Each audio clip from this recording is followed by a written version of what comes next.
Mother Teresa గారు తన పెంచుకున్న అనాథ పిల్లల కోసం షాపుకి కలకత్తాలో వాళ్ళ దగ్గర వెళ్ళి, అయ్యా నేను అనాథ పిల్లలు నడిపిస్తున్నాను, ఏమైనా డొనేషన్ చేయండి వెళ్తే ఒక అతను ఉమ్మేశాడట, ఫు అని ఉమ్మేశాడట, మొగంలో పడిందంట.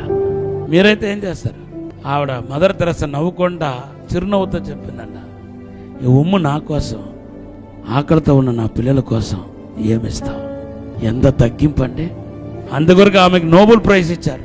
తర్వాత చెప్పనా, ఆ మాటకు అతను బాధపడి రోజంతా ఏడ్చాడంట.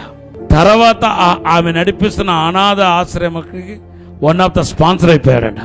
చిన్న ఒక కార్యం. ఉమ్మితే ఈ ఉమ్ము నాకు ఇచ్చా, ఉమ్మును నా మీద పోసావు, ఓకే, ఇది నాకు అలమడిస్తున్నా, నా పిల్లలకి ఏంటి, పిల్లలకి ఏమిస్తావయ్యా అన్నాడు. ఆ మాటకు ఆయన టచ్ అయ్యాడు. ఎంత తగ్గింపండి మదర్ తెరెసా.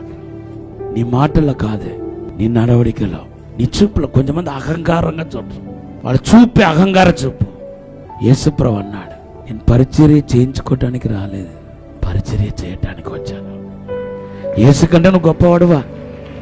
నువ్వు ఏమై ఉన్నావో అది దేవుని ఒక కృప. ఎప్పుడు నీ లైఫ్లో మర్చిపోవాక.